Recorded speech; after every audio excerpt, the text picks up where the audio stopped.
Entiendo.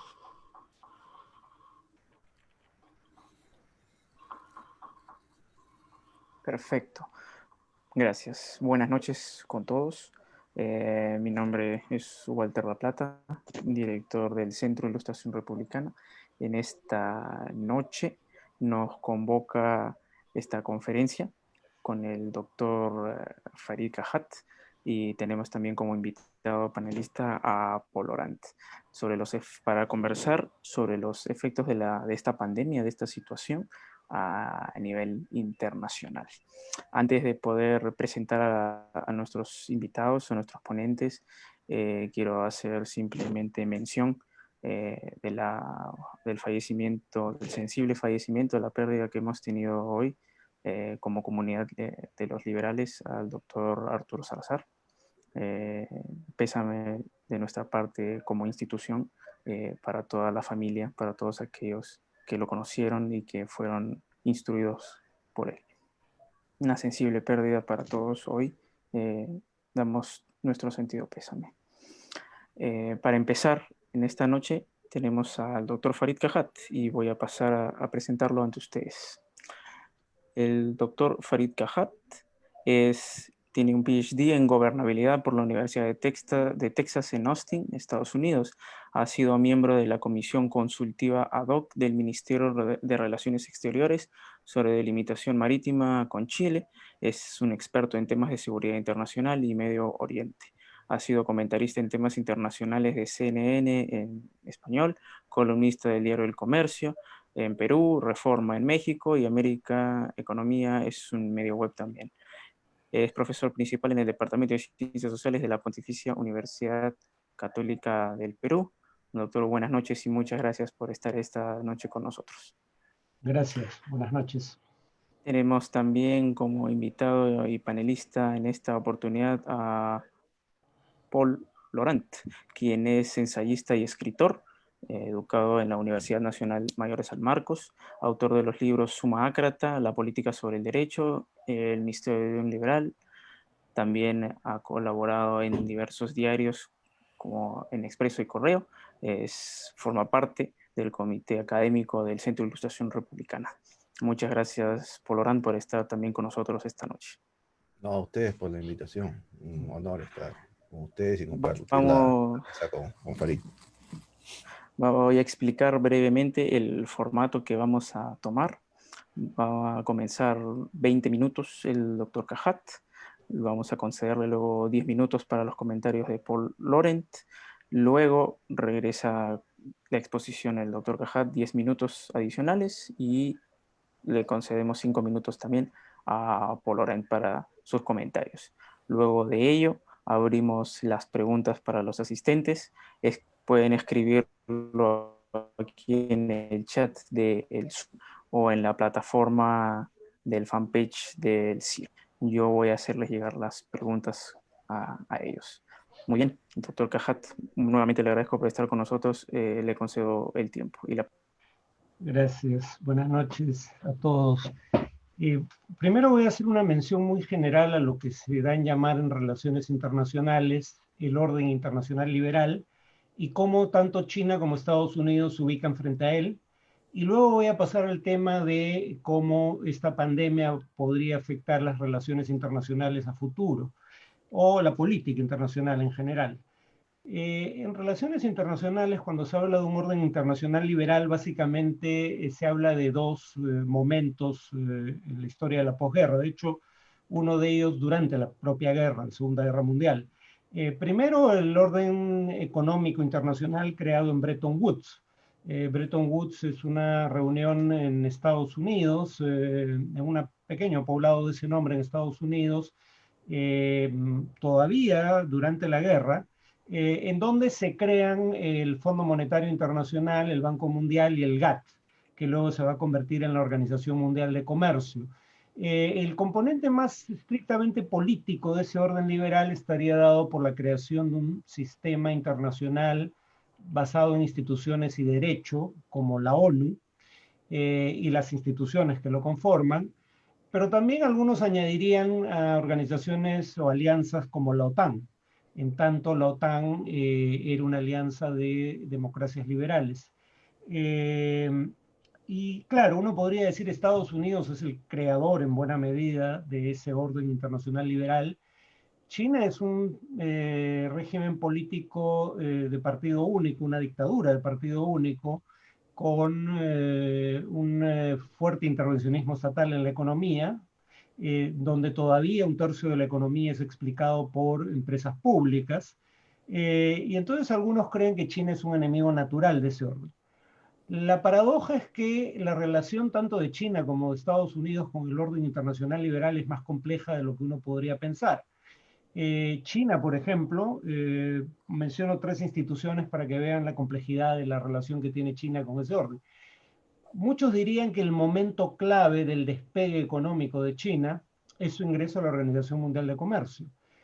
Ahí es cuando el crecimiento se vuelve realmente exponencial en el comercio exterior de China y sobre todo sus superávits comerciales, en particular con potencias occidentales. La paradoja hoy en día es que China es un defensor más sincero de la Organización Mundial de Comercio que Estados Unidos, porque China ha ganado mucho siendo parte de ella. Lo que voy es a que al margen de la naturaleza de su régimen político hay elementos del orden internacional liberal de los que China es parte y de los que se beneficia, y que más bien en este momento están siendo criticados por Estados Unidos, no por China, como la Organización Mundial de Comercio. Piensen también en un caso como el del Banco Internacional, Banco Asiático de Inversión en Infraestructura. El temor cuando se creó este banco es que fuera un apéndice del gobierno chino enfrentado con el Banco Asiático de Desarrollo y con el Banco Mundial. Si bien en alguna medida es un competidor tanto del Banco Mundial como del Banco Asiático de Desarrollo, China termina haciendo grandes concesiones que hacen que este Banco Asiático de Inversión en Infraestructura no sea necesariamente un reto para la forma en que están organizadas las finanzas internacionales. China cede la mayor parte del poder de decisión, solo tiene 26% del aporte de capital y por ende del poder de voto, pretendía tener 50% originalmente, acepta para que a su vez acepten ser miembros de la institución, que países como el Reino Unido o Alemania tengan una participación mayor en el directorio, y el dinero no proviene únicamente de las arcas del régimen chino, sino que este banco, digamos, obtiene financiamiento en los mercados internacionales con las condiciones que estos establecen y los estándares que estos establecen.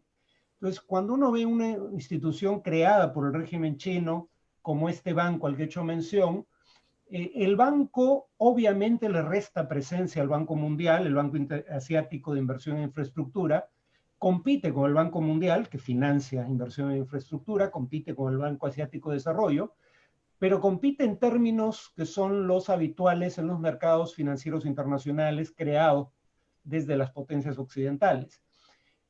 El proyecto chino, que sí es, digamos, un claro competidor del orden internacional liberal, es la llamada Ruta de la Seda.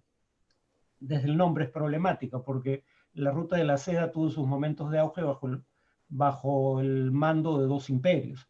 Primero el romano y siglos después el imperio de Gengis Khan. Entonces desde el nombre es problemático, ¿no? Y dicho sea de paso, la Ruta de la Seda terminó con una pandemia, la peste negra del siglo XIV. Pero bueno, el tema es que ahí sí uno puede ver cómo China está intentando construir infraestructura, lazos económicos internacionales que son, digamos, provistos bajo los términos del gobierno chino, en donde, por ejemplo, no existe ningún tipo de condicionalidad en materia de política económica o derechos humanos, y en donde además se acusa al régimen chino de una conducta que linda con lo predatorio, porque presta dinero para realizar las obras, pero como finalmente es un proyecto de interés del Estado chino, cuando los países no pagan, simplemente toma posesión de la obra de infraestructura en cuestión, habitualmente por contratos de 99 años, como en el caso de un puerto en Sri Lanka. Pero precisamente por eso ese proyecto, que es el que más claramente está en conflicto con el denominado orden internacional liberal, es el más problemático. Como las inversiones están pensadas dentro de un esquema político de conexión que va desde el este asiático hasta el Mediterráneo, muchas de las inversiones resultaron no ser lucrativas y por ende están arrojando pérdidas y es discutible si el régimen chino va a seguir financiándolas.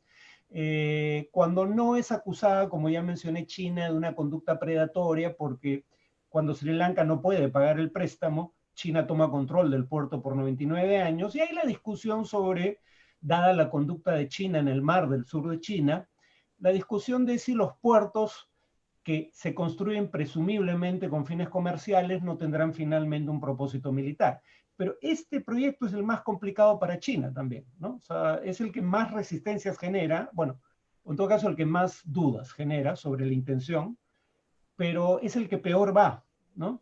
Ahora, uno diría, y Estados Unidos, si creó el orden internacional liberal, se atiene a sus normas. Bueno, eso tampoco es del todo cierto. Estados Unidos, por ejemplo, es uno de los portaestandartes del principio de autodeterminación de los pueblos a inicios del siglo XX con el presidente Woodrow Wilson, pero Woodrow Wilson no le exigió a sus aliados de Francia y el Reino Unido que se desprendieran de sus colonias en aplicación del principio de autodeterminación. Woodrow Wilson intervino militarmente en Haití. Estados Unidos no acepta las normas de ese orden internacional cuando no le son convenientes. No aceptó un fallo de la Corte Internacional de Justicia. Bueno, las acepta la mayor parte del tiempo, pero cuando cree que hay intereses de seguridad en juego o intereses económicos fundamentales, Estados Unidos ha violado las normas del orden que contribuyó a crear. No aceptó el fallo de la Corte Internacional de Justicia cuando este le fue favorable a Nicaragua.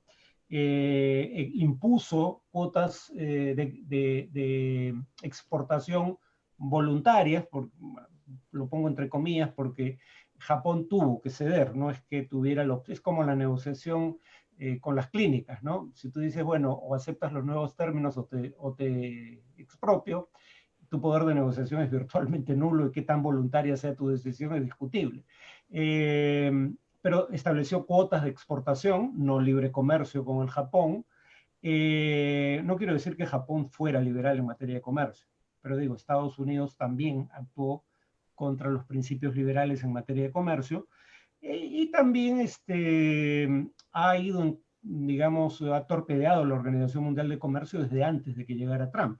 El propio Obama decía que el TPP, la Alianza Transpacífico, tenía como propósito, entre otras instituciones internacionales, garantizar de que fuera Estados Unidos y no países como China quienes impusieran las normas del comercio internacional en el futuro, o sea, pasando por encima de la Organización Mundial de Comercio.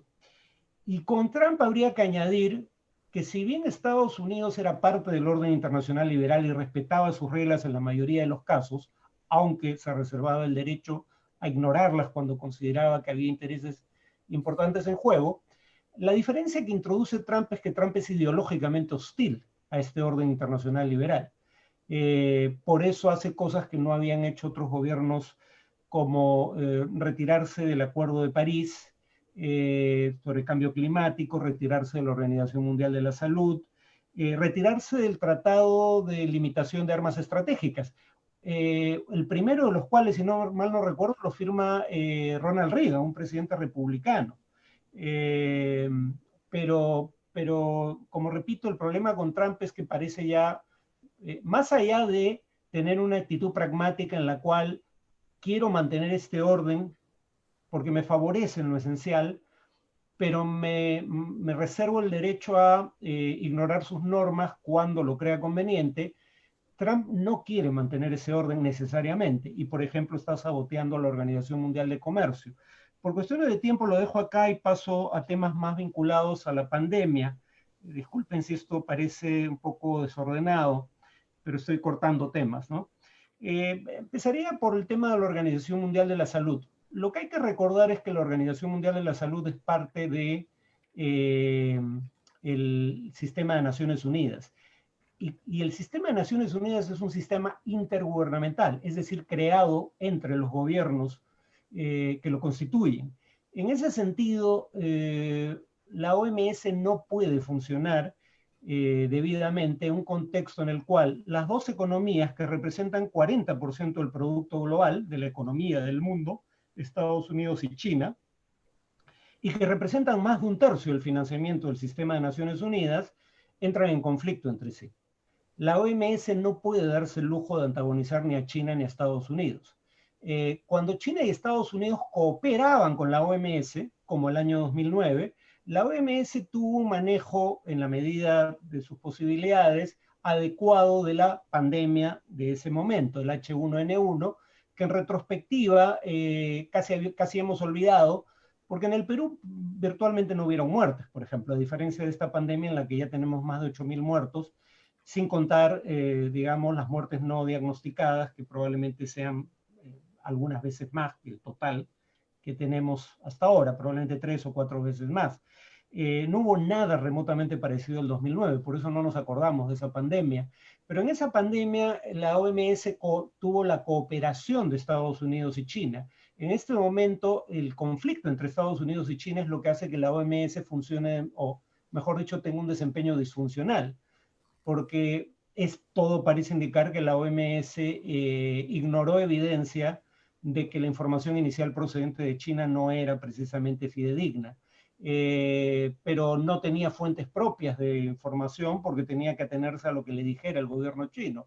Y eso lo puso en la línea de mira de Trump, que está buscando, digamos, a quién echarle la culpa del desaguisado en que se ha convertido el manejo de la pandemia en los Estados Unidos, sea China, sea la OMS.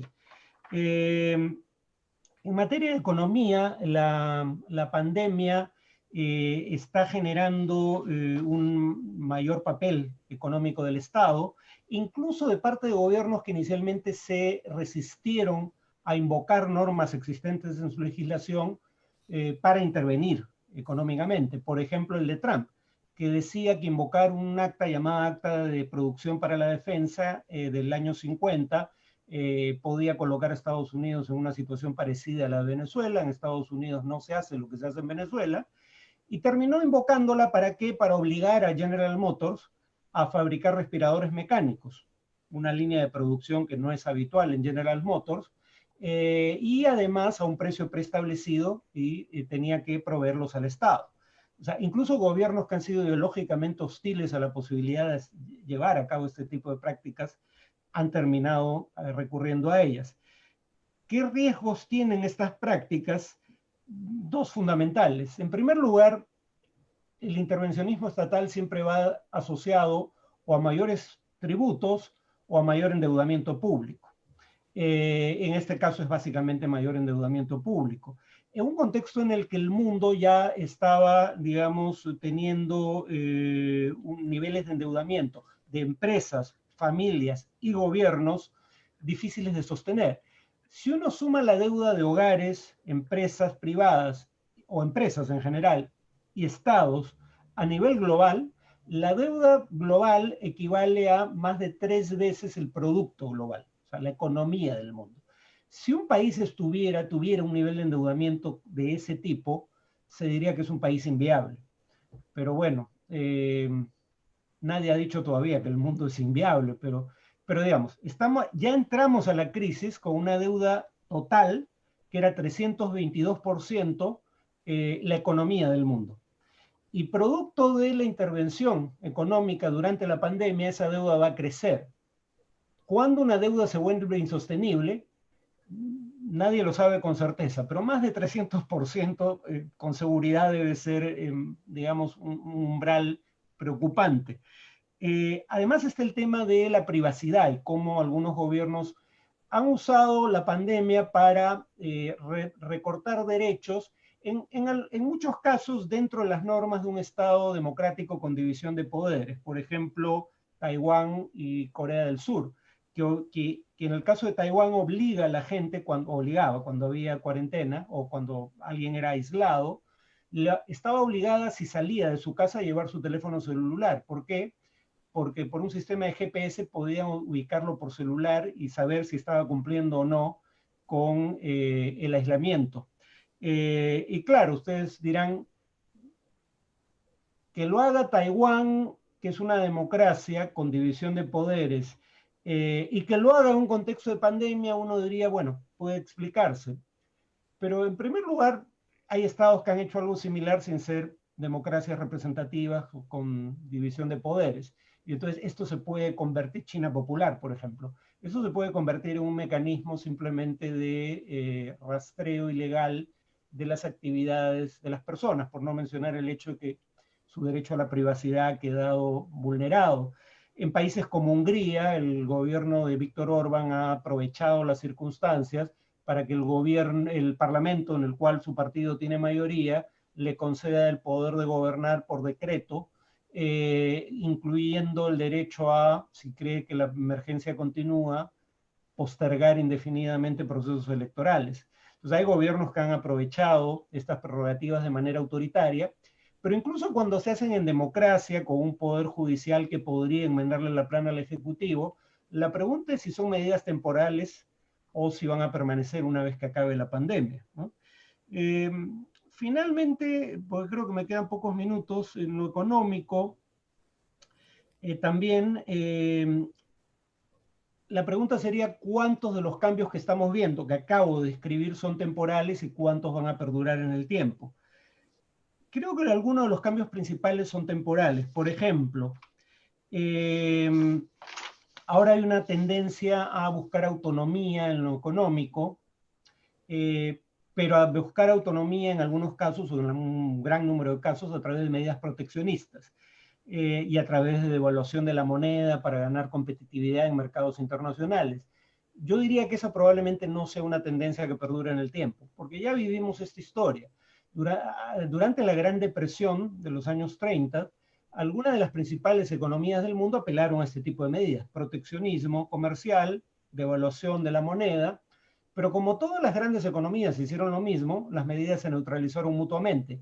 Y ese que era presuntamente el medio a través del cual iban a salir de la depresión no funcionó, más bien terminó ahondando el problema, ¿no? Entonces, creo que sencillamente viendo las consecuencias que pueden tener este tipo de políticas va a haber un intento de revertirlas, tarde o temprano. En cuanto a cadenas de suministro, con esto termino, porque creo que sí, ya me quedan 1 o 2 minutos, si no me equivoco. En cuanto a las cadenas de suministros, o sea, la idea de que para producir un iPhone, por ejemplo, participan 12 países. Sí, ¿cuánto tengo? Doctor, disculpe, vamos a hacer un cambio. Le he escrito al chat, si no lo ha llegado a ver. No, puede continuar usted por 10 minutos más para que cumpla 30 minutos y luego le damos el pase a Paul, para que pueda usted continuar libremente con su análisis. Correcto. Bueno, entonces retomaré en un minuto algunos temas que había dejado. Gracias. Sí, creo que estaba corriendo demasiado para cubrir los temas porque no sabía originalmente cuánto tiempo iba a tener. Les preparé una presentación un poco más larga. Cadena de suministro. Para hacer un iPhone intervienen 12 países. Desde los países que proveen tierras raras como materia prima, hasta el país donde está la empresa que lo fabrica, ¿no? La matriz. Apple. Y claro, el punto es que si intervienen 12 países y la cadena de suministro se corta en cualquiera de los 12, en este caso empezó en China, la cadena de producción total se corta. Entonces, algunos decían habría que nacionalizar las cadenas de suministros. Y claro, yo decía, pero eso no tiene mucho sentido. Ahora hay quienes dicen eso, ¿no? En lugar de depender de abastecedores extranjeros, hay que producir todo localmente. Y ahí te pones a pensar y dices, primero, pierdes las ventajas de productividad que da la especialización. No voy a entrar en detalles, pero si había 12 países que intervenían, es porque cada quien era mejor en lo que hacía, presumiblemente, ¿no? Uno, pierdes las ventajas que da la especialización. Dos, concentras todo el riesgo en tu propio país, porque ahora todo se va a intentar producir más caro, pero se va a intentar producir a nivel nacional. Y por último, pierdes economías de escala, ¿no? Porque difícilmente vas a poder producir a nivel local en las mismas proporciones en que se producía Bueno, en el caso de Estados Unidos, el ejemplo que puse, tal vez Estados Unidos sí puede hacerlo, pero en otros casos va a ser difícil producir a nivel local en la medida de lo necesario para abastecer la cadena. Más inteligente sería, porque efectivamente es un riesgo depender en tan alta proporción de abastecedores externos, no nacionalizar las cadenas de suministro, sino tener múltiples cadenas internacionales de suministro, no depender de una sola. Y en general hay una tendencia en esa dirección. Las cadenas de suministro, que ahora son intercontinentales, se están haciendo cada vez más regionales. Y por otro lado, las empresas van a tener que admitir que esta estrategia de logística llamada just in time, o sea, la idea de que no necesito gastar en almacenaje de insumos, porque cuando requiere el insumo, el proveedor me va a abastecer de él en el momento necesario, claramente no está garantizado que funcione bajo cualquier circunstancia. Entonces, tener reservas sería, tener almacenados insumos sería importante. En casos como el peruano, bueno, ahora finalmente lo hemos hecho, pero empezamos esta pandemia con menos de 500 respiradores mecánicos en todo el país y camas de cuidados intensivos. Ahora tenemos un stock de unos 1.400, 1.500 respiradores que habría que mantener una vez pasada la pandemia. Buena parte de ellos no se van a volver a usar hasta que no haya alguna crisis de salud comparable. La otra pregunta es, en un contexto en el cual los mercados libres que existían efectivamente de respiradores mecánicos y de pruebas para diagnosticar el COVID, entre otros implementos médicos, que tú no producías localmente porque contabas con que ibas a poder comprarlos en el momento necesario en el mercado internacional, de pronto esos mercados se cierran. Muchos países prohibieron la exportación de este tipo de bienes y entonces si tú no tienes la capacidad, si no tenías reservas de ventiladores mecánicos y no tienes la capacidad de producirlos en la cantidad necesaria, a la velocidad necesaria, te vas a ver en una situación tan complicada como aquella por la que pasamos nosotros. Entonces, por un lado, sería útil tener reservas y en casos como los de las pruebas, tener capacidad de producción local en la eventualidad de que, por ejemplo, nadie puede descartar que surja otro virus, digamos, tan letal como este, y tener que depender de la importación de pruebas que ahora nadie te quiere vender o te rebatan, porque también ha ocurrido eso, puede ser problemático, ¿no? Entonces, digamos, es un panorama con matices de gris, pero en todo caso diría las medidas más proteccionistas que se han llevado a cabo hasta ahora probablemente no perduren, ¿no? A ver, de los temas que dejé pendientes, dos. Uno, hay esta discusión sobre si China va a desplazar a Estados Unidos como principal potencia del sistema internacional. Lo que hay que entender es que esto que he denominado orden internacional liberal, del cual Estados Unidos es el principal artífice después de la Segunda Guerra Mundial, se construye en un contexto en el cual Estados Unidos tenía una posición que ningún país había tenido probablemente desde tiempos del Imperio Romano, ni siquiera el Imperio Británico. Estados Unidos representaba alrededor de la mitad de la economía mundial, a fines de terminada la Segunda Guerra Mundial. Representaba 2/3 de la producción industrial del mundo, representaba la mitad de las reservas oficiales de oro, y eso era importante porque el dólar estaba todavía en ese entonces respaldado por oro, por eso el dólar se convierte en moneda de reserva y medio de pago universal, porque el dólar era tan bueno como el oro que lo respaldaba. Eso dejó de ser cierto en los años 70, pero después de la Segunda Guerra Mundial todavía era cierto. Entonces nadie está en la posición que tenía Estados Unidos después de la Segunda Guerra Mundial. Esa es una diferencia importante, ni China ni nadie. Y ni China ni Estados Unidos tienen la voluntad de asumir el rol que Estados Unidos asumió en ese momento.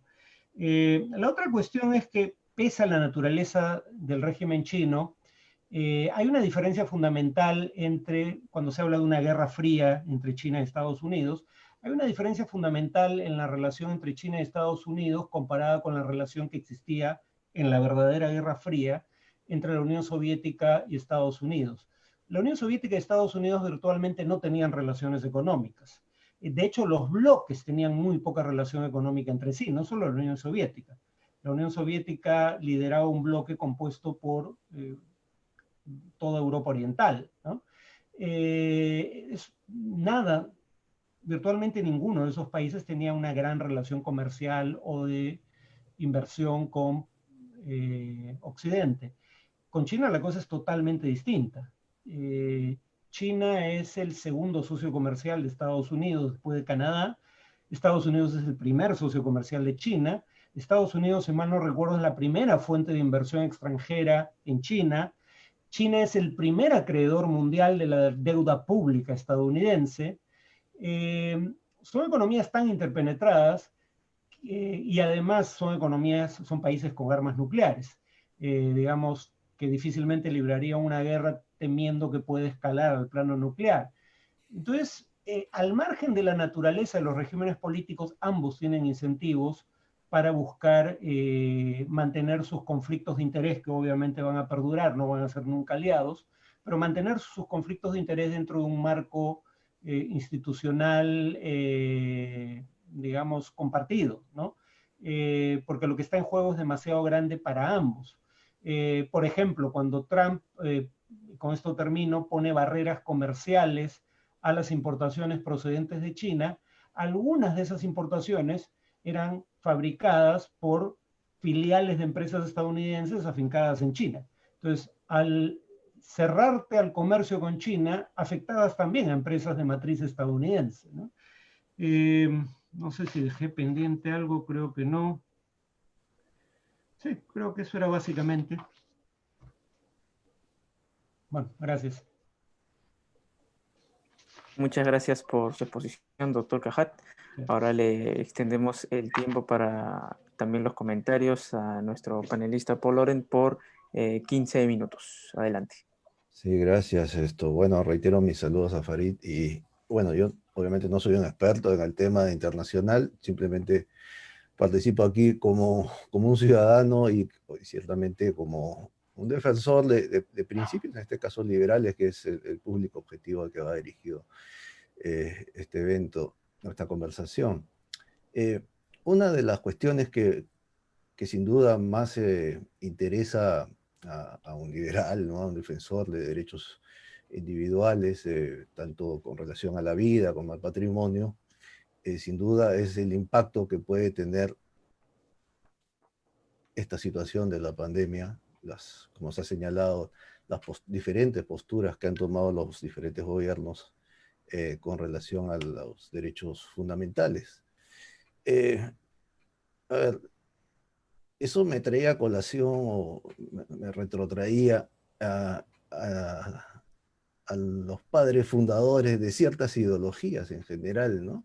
En un siglo en específico, que me interesa precisar aquí o lanzarlo, porque es un siglo en el cual los estados empiezan a aparecer, ¿no? Hasta ese momento eran los imperios, ¿no? Los grandes actores de la política en general, y los derechos, ¿no? Los derechos fundamentales que estaban en gestación, por llamarlo de alguna manera, tenían unos códigos,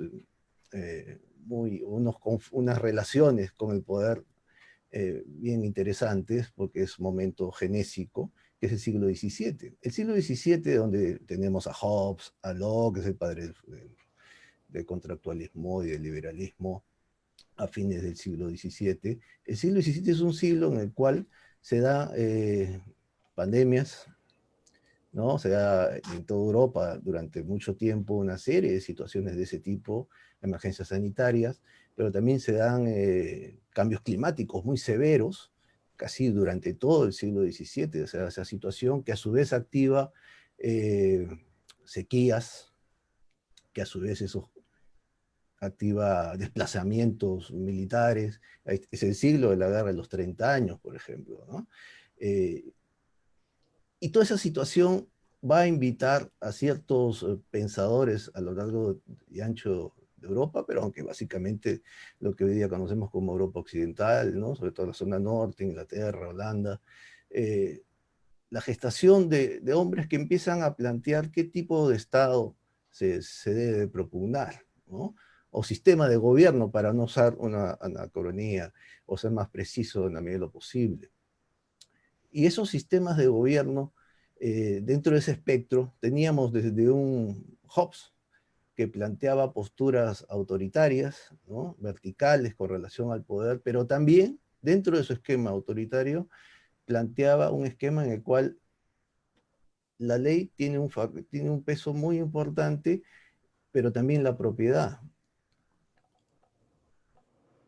Locke, que era todo lo contrario a nuestro amigo Thomas Hobbes, planteaba un sistema en el cual el poder estaba supeditado a los derechos de los individuos, y eran derechos básicamente patrimoniales. La vida y el patrimonio no eran indesligables, ¿no? Es decir, ese discurso o ese falso debate, desde mi punto de vista, que se tuvo hace unos meses cuando se empezaron a lanzar las primeras políticas con relación a cómo enfrentar la pandemia, de que si primero era la vida o la economía, en ese momento lo tenía claro, ese tipo de división no tenía sentido. Las dos cosas son sumamente importantes y eso lo hemos heredado. O sea, esa tradición de asumir las cosas ha generado una manera incluso institucional, ya ni siquiera de cuerpo de ideas.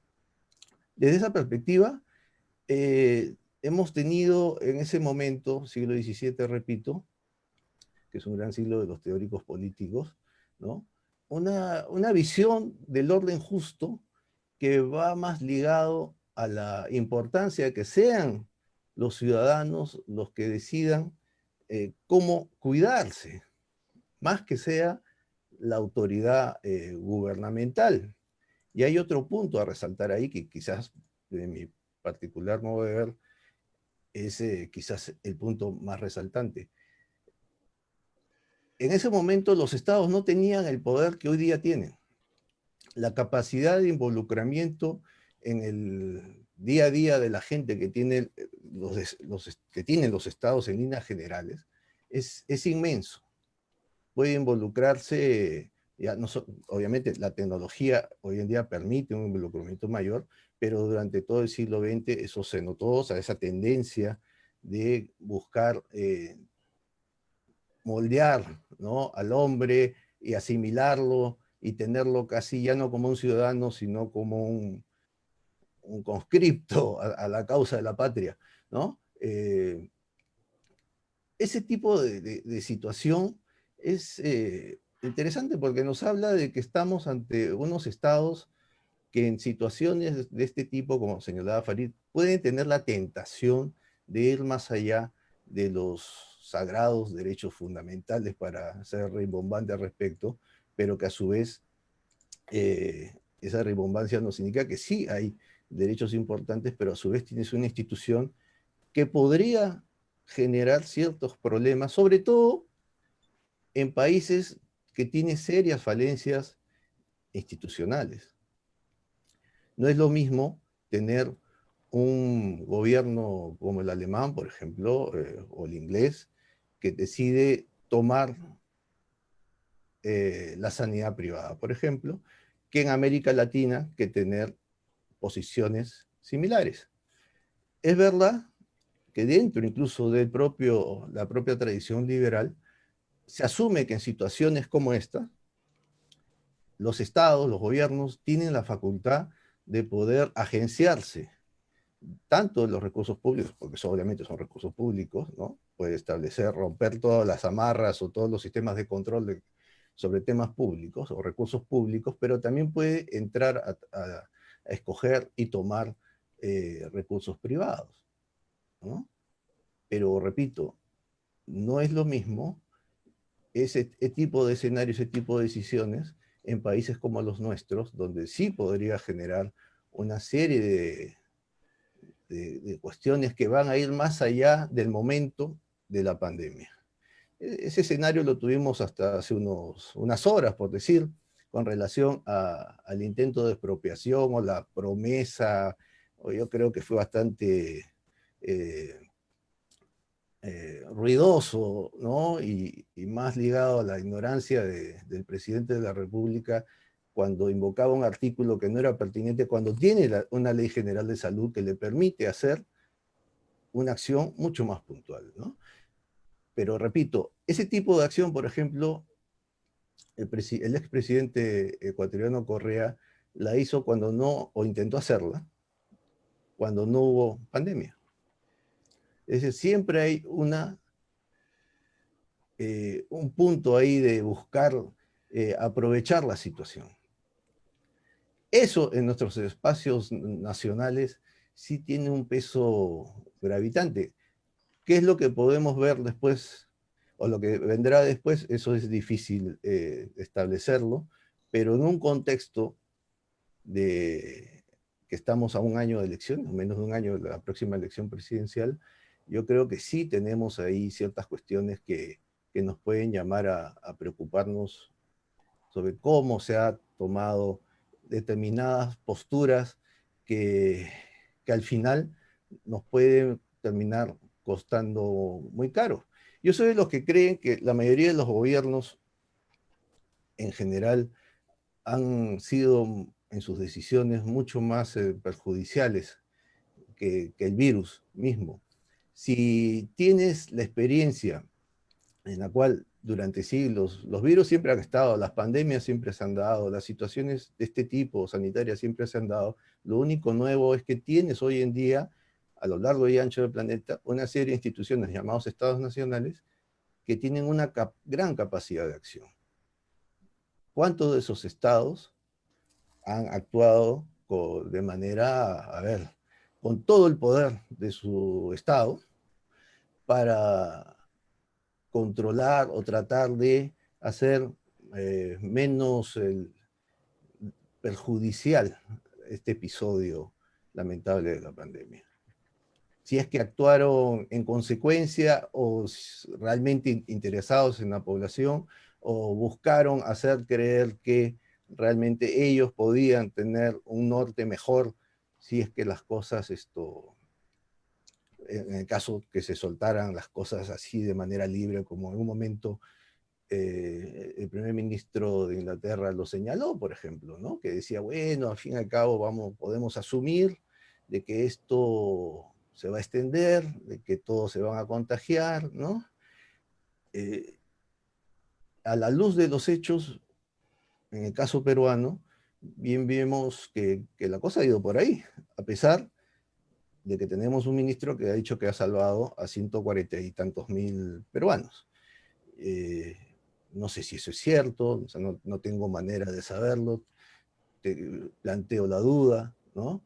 Pero lo que sí es cierto es que, por ejemplo, la sola presencia de un actor como el ministro, que venía del activismo político de izquierdas, por ejemplo, lo coloca en ese escenario y hoy en día se puede colocar en un actor dentro del panorama político que desde el tema de salud puede plantear una serie de situaciones que, que cambian el debate político, o por lo menos lo plantean con relación a la experiencia inmediata que hoy día tenemos con relación a la pandemia.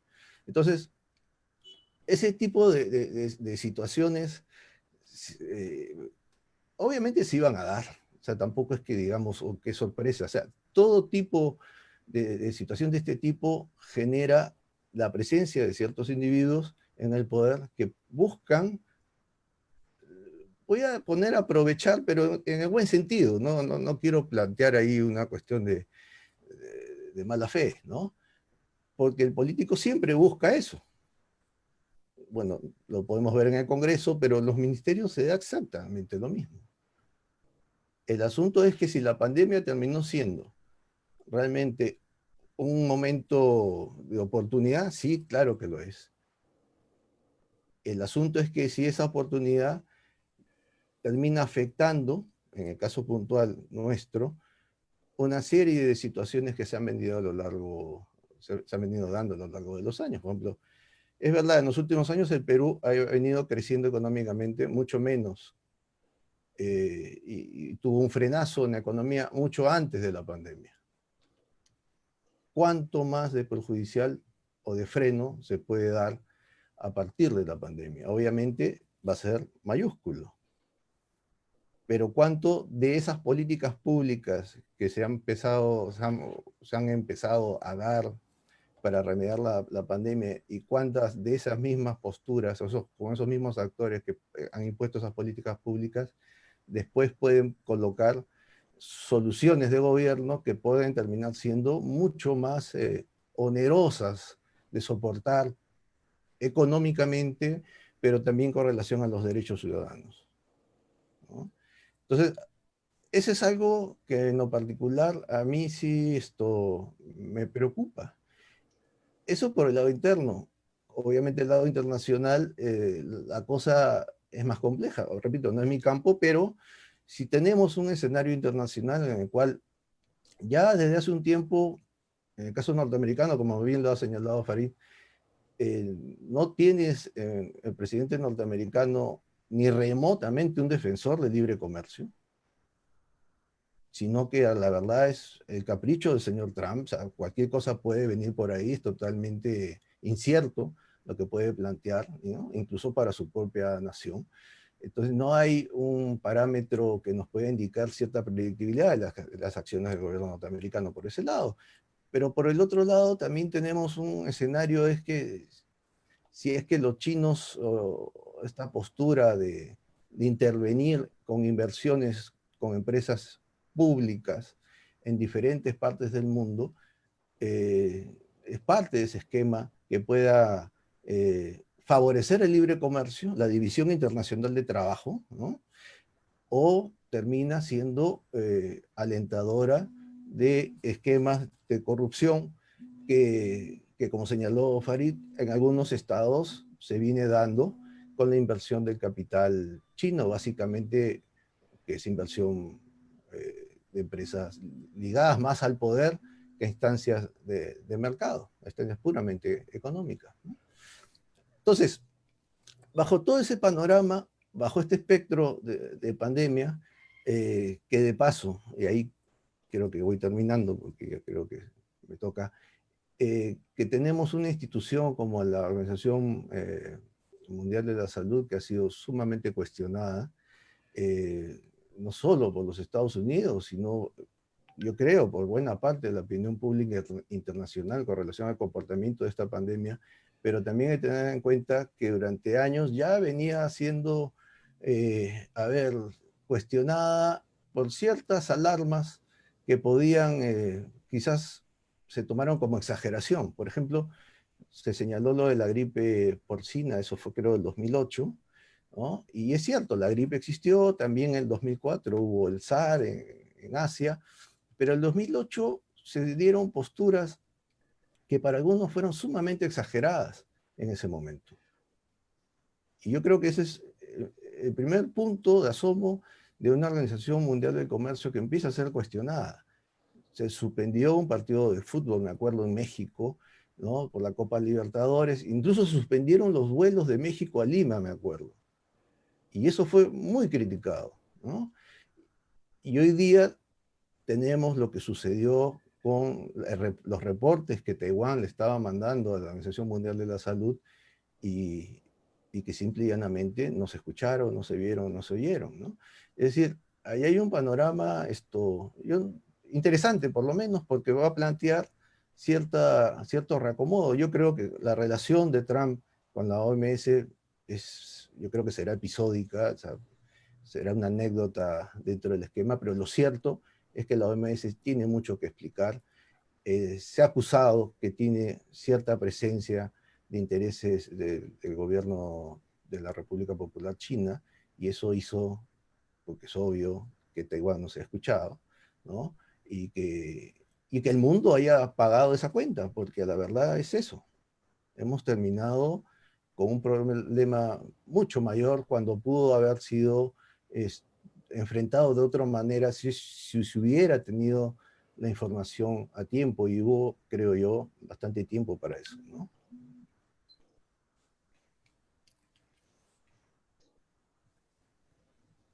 Muchas gracias.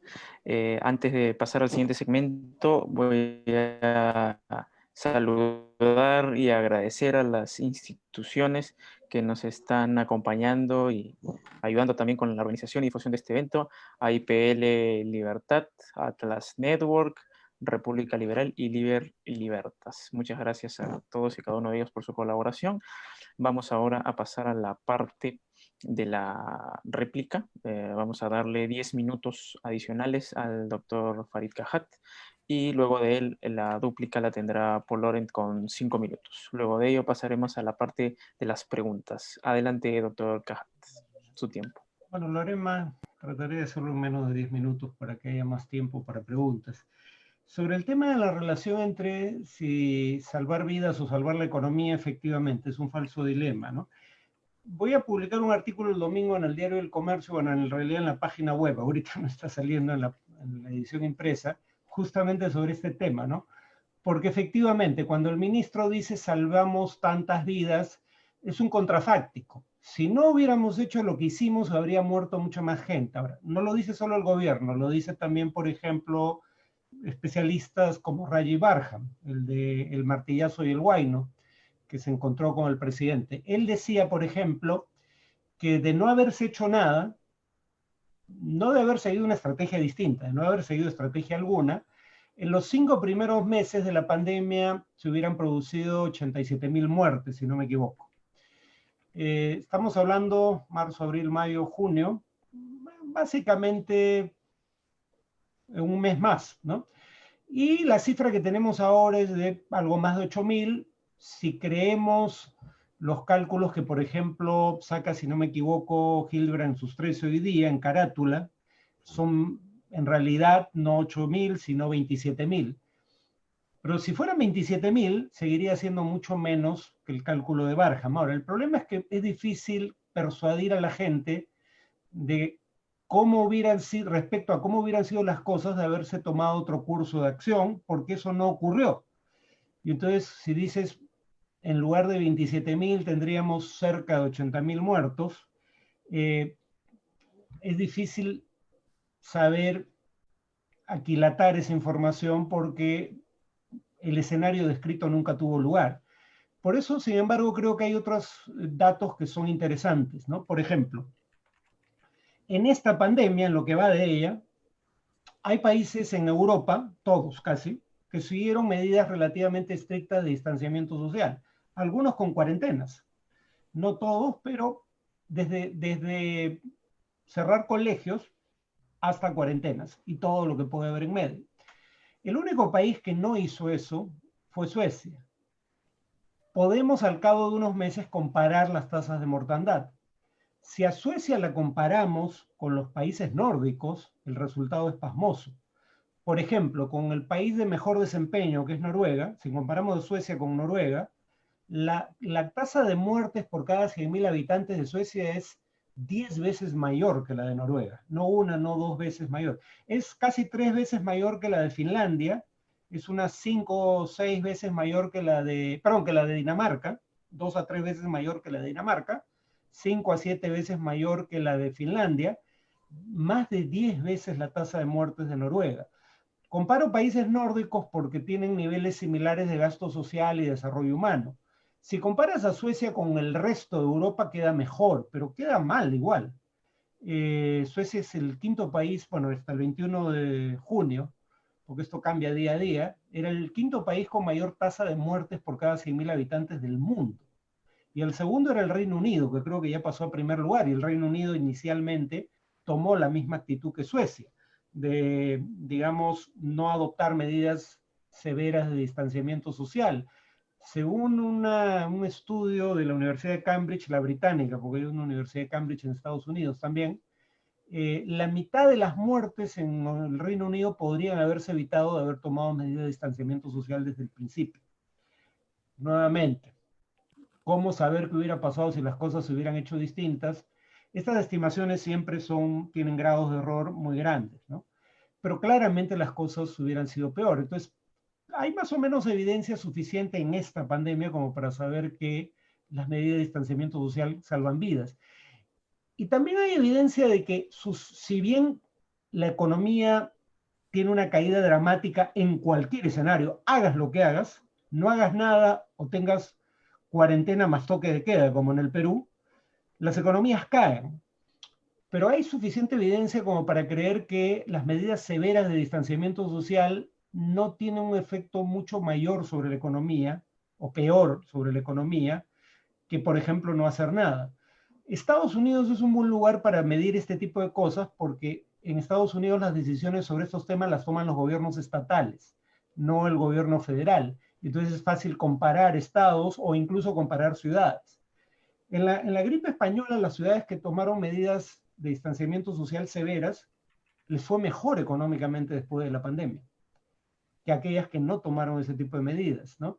Y en este momento, tú comparas ciudades, bueno, no he visto tasas de crecimiento por ciudad o por estado, pero las ciudades que levantaron las medidas de distanciamiento social antes de lo recomendado por los epidemiólogos han visto una subida dramática nuevamente del número de contagios. Eso también va a tener efectos sobre la economía. Suecia, por ejemplo, dije, no tomó medidas de distanciamiento social, pero igual Volvo tuvo que cerrar porque sus cadenas de suministro vienen del exterior, o sea, quienes abastecen de insumos y autopartes a Volvo son productores de otros países y los compradores de Volvo son consumidores de otros países. Entonces, no importa lo que hagan en Suecia, Volvo cierra de cualquier manera. La economía sueca es una economía muy abierta. Para terminar, Piketty en su libro, no El Capital en el siglo XXI, no, sí, en El Capital en el siglo XXI, justamente dice que el Estado crece más en los momentos de conmoción social, pero él habla de guerras, grandes guerras, y grandes crisis económicas. Y claro, dice, ¿por qué el crecimiento del Estado es tan grande entre 1918 y 1945? Porque tienes Primera Guerra Mundial, Gran Depresión, Segunda Guerra Mundial. Ese es el tipo de circunstancias donde el Estado tiende a intervenir y generalmente, y eso es lo preocupante, no retrocede una vez que pasa la situación de emergencia. No vuelve al statu quo antes, ¿no? Pero hay otro autor, Walter Scheidel, que ha sacado un libro este año, que añade a las guerras y a las grandes crisis económicas las pandemias. Y él dice, las pandemias también han sido momentos de gran crecimiento en la actividad económica del Estado. Y coincide con Piketty en que, aunque hay retrocesos en algunos casos, nunca es un retroceso del estado de cosas anterior a la pandemia o a la guerra o a la gran crisis económica. O sea, el Estado crece y sigue siendo más grande después de la crisis. Y bueno, en el caso peruano, además, yo estoy de acuerdo, la idea de expropiar los hospitales. Claro, yo creo que no era eso probablemente lo que tenía en mente Vizcarra, pero la idea de expropiar los hospitales hubiera sido desastrosa, ¿no? Yo personalmente, no como una cuestión de principio, yo en el Perú específicamente me opongo a las empresas públicas, porque si un Estado no hace lo básico, que es proveer salud, educación, infraestructura, dirigir el tránsito incluso, no debería plantearse metas más ambiciosas, como administrar empresas. Yo coincido con los liberales en que esas deberían ser las tareas fundamentales del Estado. Si no haces bien eso, dedica más recursos a eso, no a expropiar empresas, ¿no? Bueno, lo dejo ahí. Muchas gracias, doctor Cajat. A Paul Loren su dúplica de 5 minutos.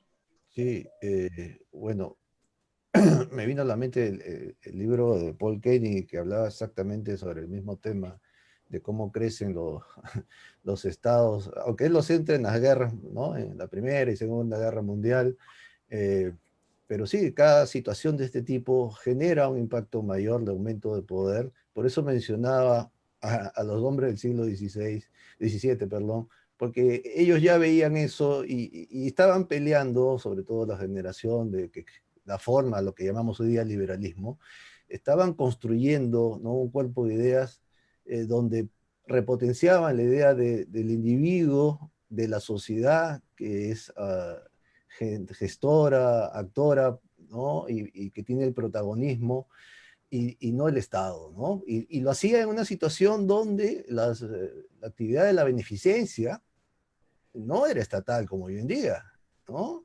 era una actividad puramente social, emanada de intereses religiosos, es cierto, ¿no? Y caritativos, pero que subsistieron y fueron muy activas, muy dinámicas, y que hasta hoy en día, en buena parte del mundo, sobre todo en Norteamérica, en Inglaterra, son los privados que tienen un gran compromiso de contribuir con su sociedad y aportar a universidades, instituciones, museos y demás, ¿no?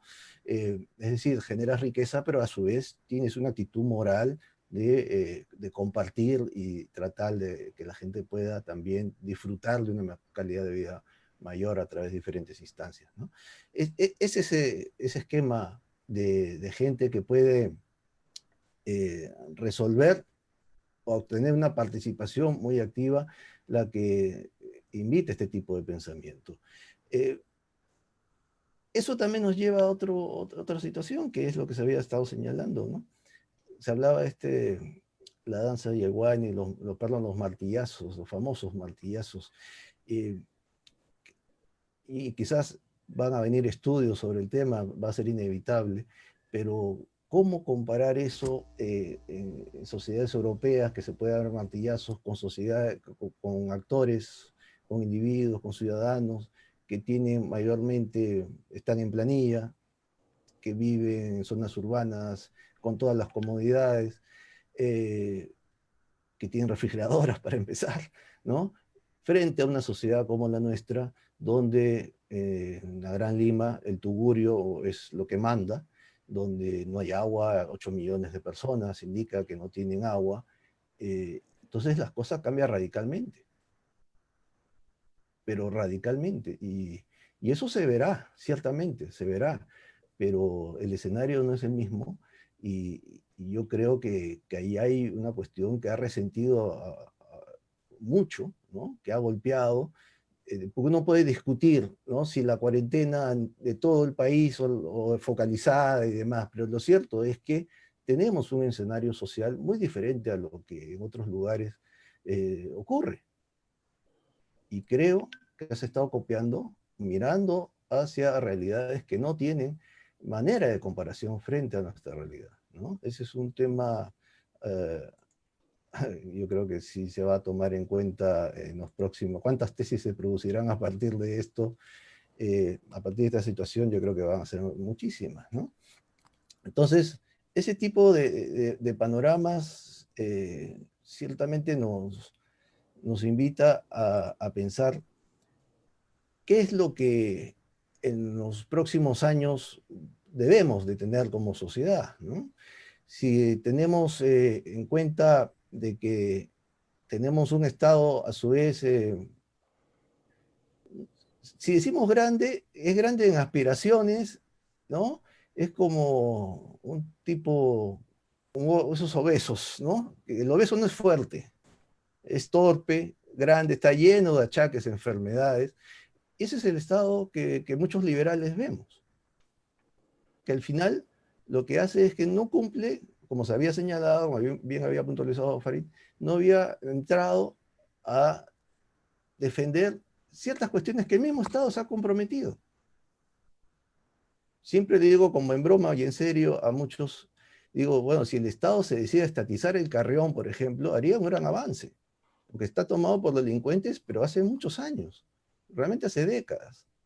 Y pongo el Carrión para mencionar uno de los hospitales más emblemáticos de la República.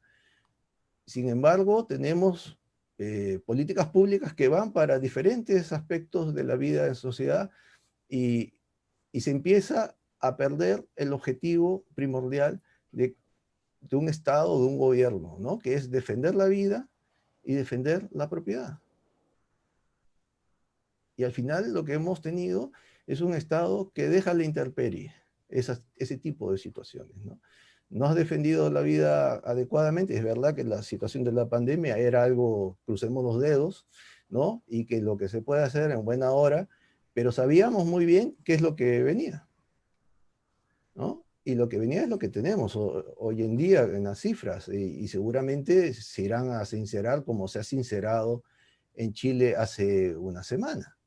Y aquí hasta ahora no se oye padre sobre el tema, ¿no? claro, no sé cuándo son las elecciones en Chile, pero las elecciones aquí son dentro de poco, ¿no? Creo que en noviembre, diciembre ya estaremos entrando a la danza electoral. Entonces las cosas cambian desde esa perspectiva.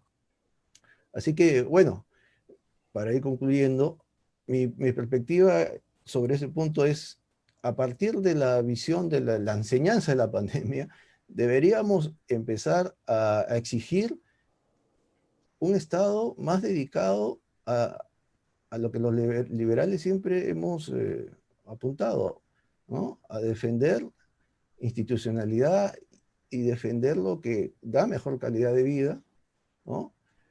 Y, y defender patrimonios, que ha sido justo los dos aspectos lo que las decisiones de los martillazos, desde mi humilde punto de vista, ha terminado afectando sobremanera, ¿no? Que por eso indico que intentar copiar lo que en otros lugares seguramente ha funcionado y por aquí no, ha terminado siendo muy perjudicial para millones de peruanos. Iba a ser perjudicial, ciertamente. Las epidemias tienen un efecto muy grande sobre la actividad productiva en general. Pero yo, en historia, no recuerdo un caso en el cual un país se paralice por una epidemia, se paralizó por guerra, se paralizó por diferentes situaciones de los quehaceres nacionales, pero la gente siempre siguió haciendo economías en la medida de lo posible, ¿no? Y aquí simplemente se suspendió a rajatabla todo. Y yo creo que eso es un error garrafal, ¿no?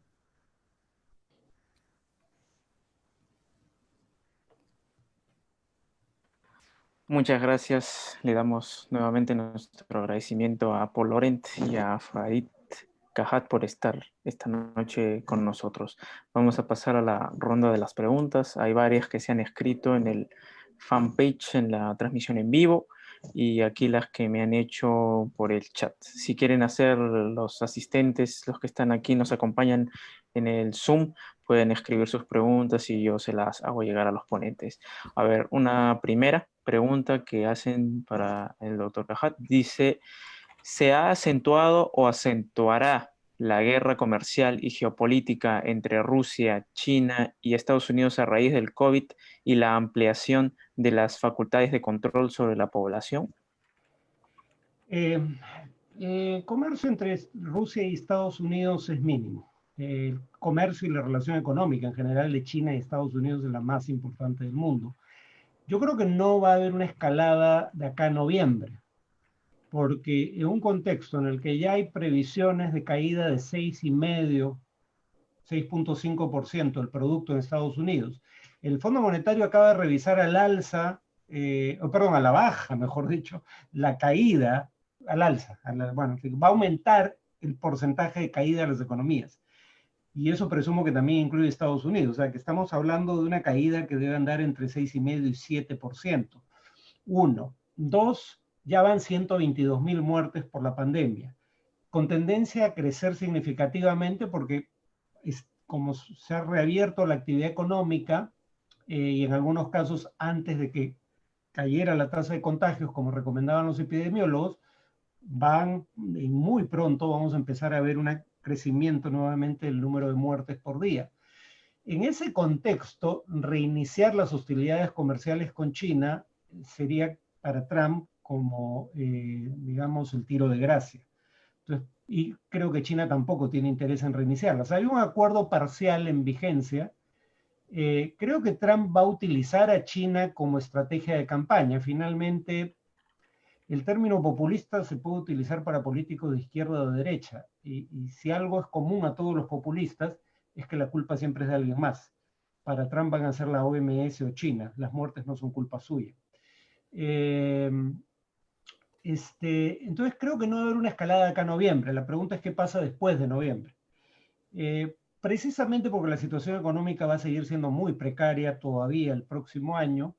Incluso en caso de una reelección de Trump, dudo de que retome las hostilidades al nivel al que existían antes del acuerdo de hace unos meses, de enero. Pero sea Trump el próximo presidente, o sea, sea que se reelija Trump o gane Biden, hay que recordar que históricamente el partido proteccionista en Estados Unidos ha sido el demócrata, no el republicano. Lo que ha hecho Trump es que ha puesto a los dos en el mismo saco. Pero lo que voy a decir es que los conflictos comerciales muy probablemente van a continuar independientemente de quién gane, pero no de acá a noviembre. Probablemente después del que tome mando el presidente en enero. En el caso de Rusia, Rusia en realidad es un pigmeo económico, ¿no? Rusia ni siquiera es una de las 10 primeras economías del mundo. Tiene una capacidad de iniciativa política en el mundo muy superior a lo que sugiere su capacidad económica. Pero eso es en parte porque Rusia es lo que sí sigue siendo es una gran potencia militar, sigue teniendo el segundo arsenal más grande de armas del mundo, de armas nucleares del mundo. Pero económicamente, como digo, Rusia es más pequeño que Brasil incluso, como tamaño de economía. Muy bien. Tenemos aquí otra pregunta. Dice, ¿cuál es el grado de mortalidad y contagio en Siria, Afganistán y África subsahariana, donde los estados son casi una entelequia? Sí, continúa, esa es la pregunta de Martín, la puedo ver acá. ¿Qué tal, Martín? Él fue el que me invitó a este evento. Martín Portillo, buen amigo. Bueno, lamentablemente la respuesta es no sabemos, ¿no? Porque hay dos formas de saber eso. Haciendo pruebas, pero te puede pasar lo que está pasando en México, ¿no? Si no haces suficientes pruebas, no vas a encontrar suficientes casos. O sea, no vas a encontrar una proporción grande de casos. Entonces ahí depende de cuántas pruebas por cada 100.000 habitantes hagas. En casos como los de Siria, Afganistán o el África subsahariana, no se están haciendo pruebas. Entonces, el nivel de contagio debe ser mucho más grande de lo que reportan oficialmente, porque los reportes se basan en pruebas hechas y como se hacen muy pocas, se encuentran muy pocos contagios. Uno. Dos, estamos hablando de países o en guerra o sumamente pobres, en donde las condiciones, justo lo que decía Paul Laurent, las condiciones de distanciamiento social varían de país en país. La mitad de las viviendas en Suecia son unipersonales, o sea, son viviendas donde vive una persona únicamente. Ahí el distanciamiento social funciona de mil maravillas, ¿no? Si además el Estado te deposita tu cheque a fin de mes por un bono por pandemia, tienes acceso a un servicio público de salud gratuito, bueno, pagas con tus impuestos, pero no pagas luego la atención. Cuando quieres hacer, y ha ocurrido en el África subsahariana, un poco lo que decía Paul, ¿no? El distanciamiento social, pero en condiciones donde le dices a la gente, lávate las manos seguido y no tiene agua potable. Le dices, mantén distanciamiento social, viven 7 en un cuarto. Y en fin, no tienen cuenta bancaria. O sea, incluso si el Estado les quisiera dar un bono, lo hemos visto en el Perú, no sabe muy bien cómo llegar a la gente. Tiene que salir a trabajar porque no tiene ahorros con los cuales vivir, y tiene que salir a comprar alimentos porque no tiene refrigerador. Entonces estamos hablando de lugares donde esto es dramático, ¿no? Esto ocurre a niveles dramáticos.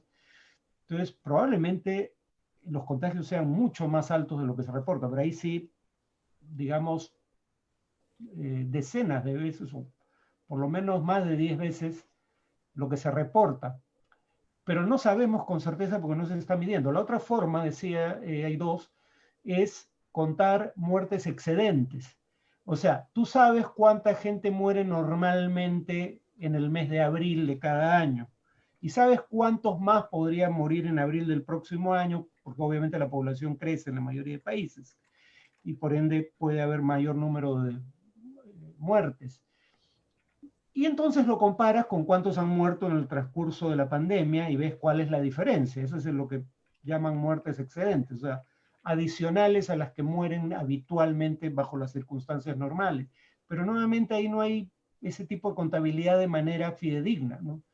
Entonces, no se sabe, pero con seguridad debe ser mucho peor de lo que se reporta.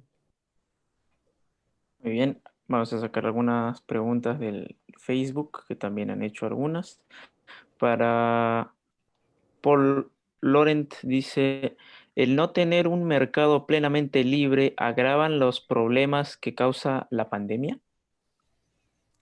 Bueno, Si tenemos el nivel de informalidad que tenemos, eso ya indica que tenemos, redundando con el, tenemos un problema serio y es eso, la existencia de 70% de informales nos señala de que el mercado laboral está en problemas hace tiempo y no lo hemos resuelto y todo indica que no lo vamos a resolver porque no se han dado luces al respecto y continuaremos con esto que ahora va a aumentar, va a ser mayor, eso va a ser inevitable, ¿no?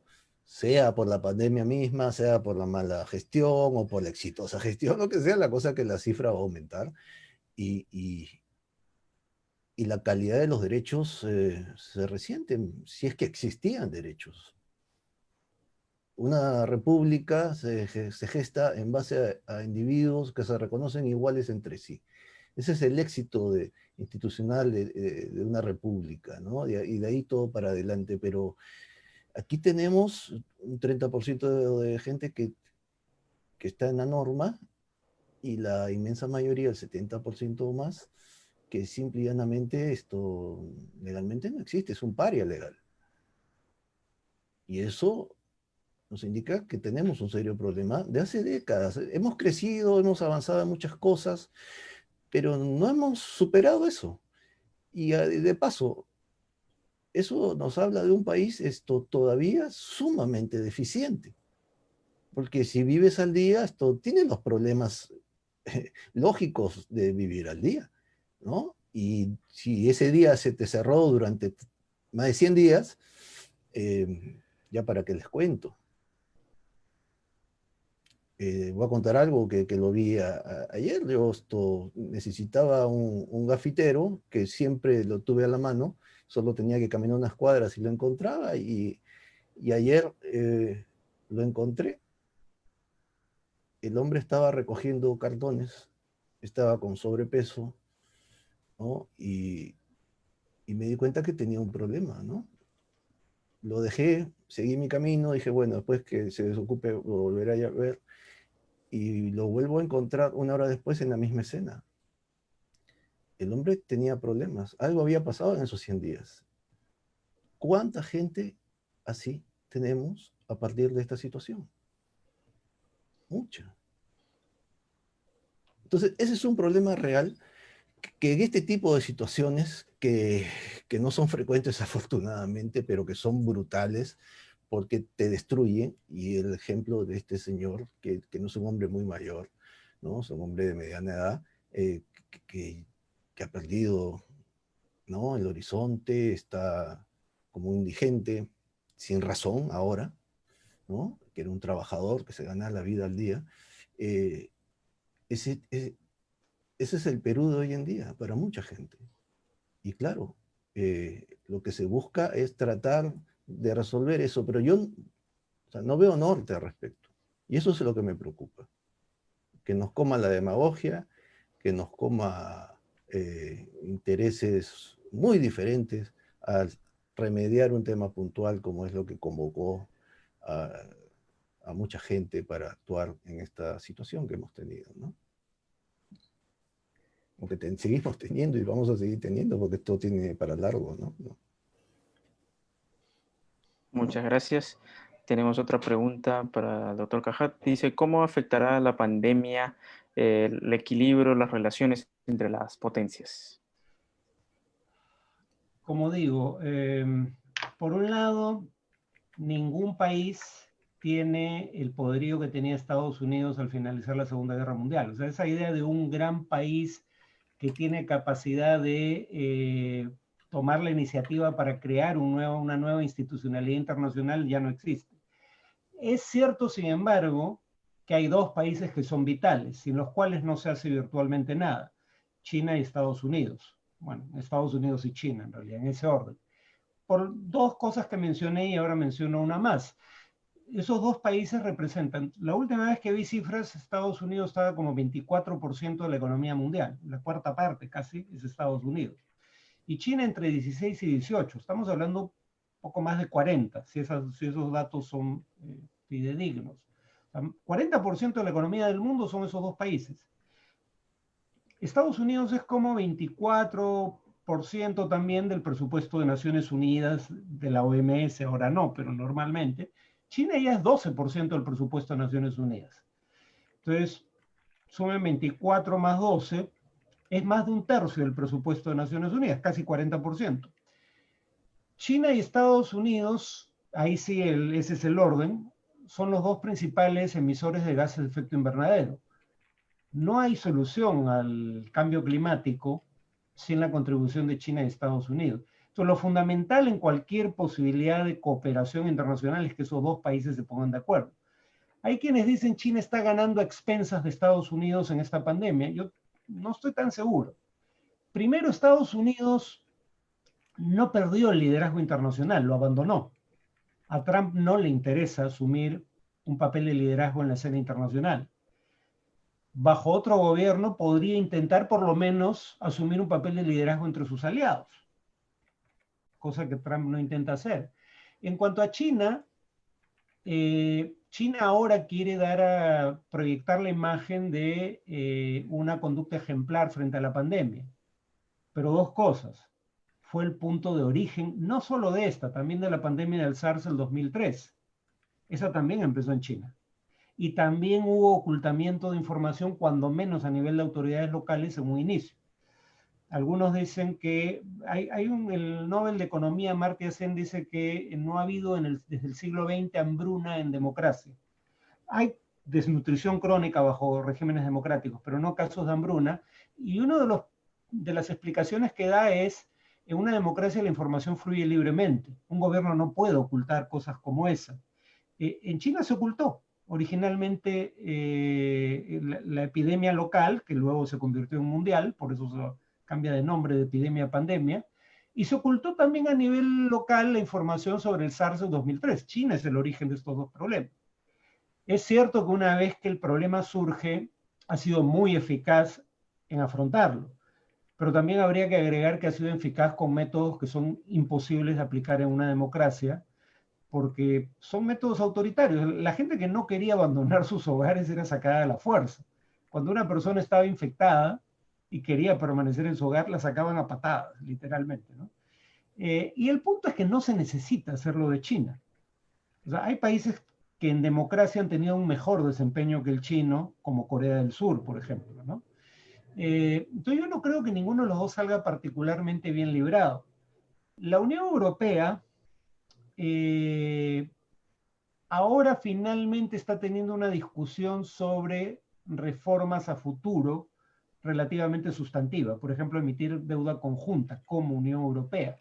Entonces, recién hay muestras de vida en la Unión Europea, porque la crisis de los refugiados, Italia fue abandonada a su suerte.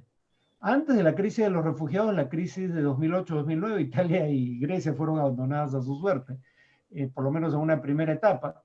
Y esta vez, nuevamente, Italia fue abandonada a su suerte. No, le llegó ayuda de China antes que de otros países de Europa, ¿no? Entonces, la Unión Europea estaba en cuidados intensivos. Ahora da indicios de vida, da muestras de vida, pero todavía es de pronóstico reservado lo que va a pasar. Entonces, parte del problema es que la Unión Europea no se pone de acuerdo consigo misma, China no se pone de acuerdo con Estados Unidos. Sin esos tres conglomerados, o sea, esos dos países más ese mercado común, no se puede hacer gran cosa para resolver problemas que son globales y que por ende necesitan cooperación internacional. Relacionado con eso está la siguiente pregunta, que dice si piensa usted que después de esta pandemia haya potencias emergentes. A ver, bueno, algunas de las llamadas potencias emergentes están entre los países más golpeados por esta pandemia. Por ejemplo, recuerden BRICS: Brasil, Rusia, India, China, Sudáfrica. Bueno, China ya no es una potencia emergente, en sentido estricto ya es una gran potencia, militar y económicamente. Pero Rusia ya venía mal económicamente y está empeorando, y es uno de los países con mayor número de contagiados. Brasil ya es tercero en el mundo, si no me equivoco. ¿no? Y con tendencia a crecer como proporción del total, no solo en términos absolutos, y con una economía que va a caer, ¿cuánto era? Como 9% este año, creo. La India también es uno de los países más afectados por la pandemia. La India, poco lo que decía Paul, ¿no? En general, las medidas de distancia social, incluyendo las cuarentenas, salvan vidas, pero depende de las circunstancias. Por eso le decía, si en una casa vive una sola persona, no es lo mismo aislarte ahí solo que aislar a una familia entera en un cuarto de 3x3, ¿no? Entonces, la India le ha pasado lo que nos está pasando a nosotros y en mayor proporción.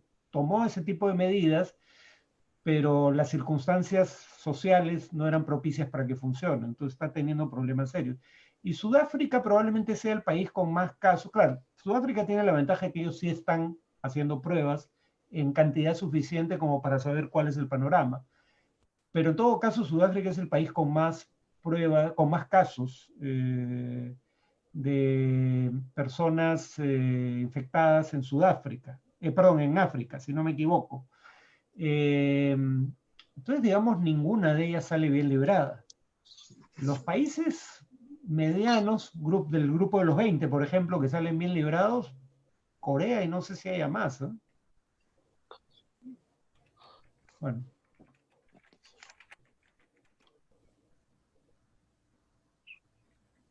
Bien, tenemos también otra pregunta interesante del Facebook. Dice, bajo las actuales circunstancias, ¿qué perspectivas considera respecto al compromiso de deuda externa con el Fondo Monetario Internacional que mantienen los estados, sobre todo los países con pobreza extrema y dada la crisis económica? A ver, el fondo incide en la deuda de dos maneras. Primero, por cómo negocia lo que los estados le deben al propio Fondo Monetario Internacional, uno. Pero dos, habitualmente, si el fondo apoya tu programa económico, eso es un indicio para los estados y los bancos privados de en qué medida el país en cuestión es sujeto de crédito. Entonces, ponerse de acuerdo con el fondo es importante. El punto es que el fondo no, también es una organización intergubernamental, no es un ente independiente. Y entonces, en última instancia, depende de la actitud de los principales gobiernos y en particular Estados Unidos. En este tema, Estados Unidos no ha mostrado la mezquindad que ha mostrado el gobierno de Trump en otros temas. En el tema de, por ejemplo, que el fondo preste dinero, incluso emitiendo derechos especiales de giro, una suerte de moneda que emite el Fondo Monetario para tener más capacidad de prestar. Pero el fondo tiene capacidades limitadas, ¿no?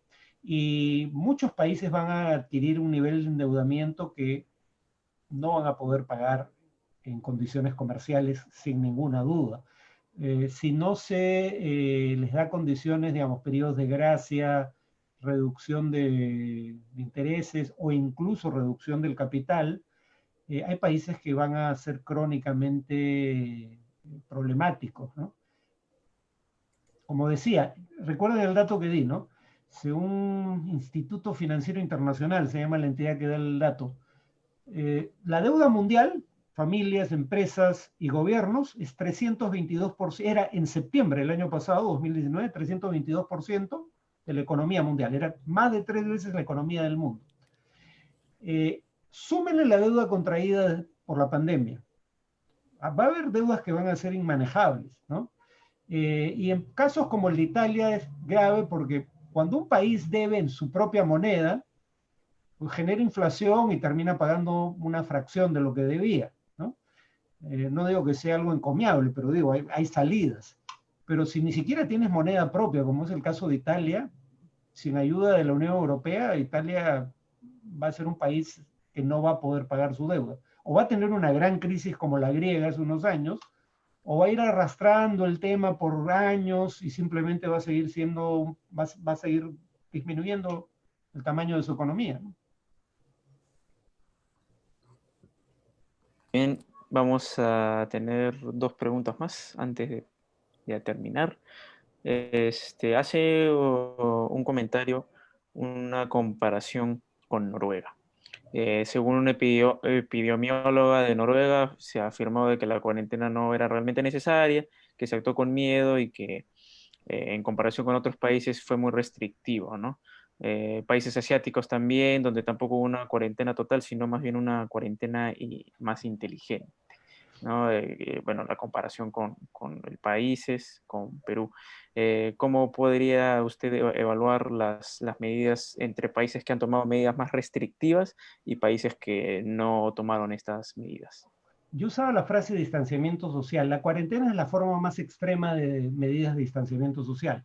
Efectivamente, los países, ¿por qué Corea no necesita, o tal vez incluso Noruega, aunque Noruega sí tomó medidas restrictivas, pero ¿por qué Corea no necesitó tomar medidas más restrictivas? Porque hizo pruebas masivas desde un principio e hizo rastreo de contagiados y sus contactos.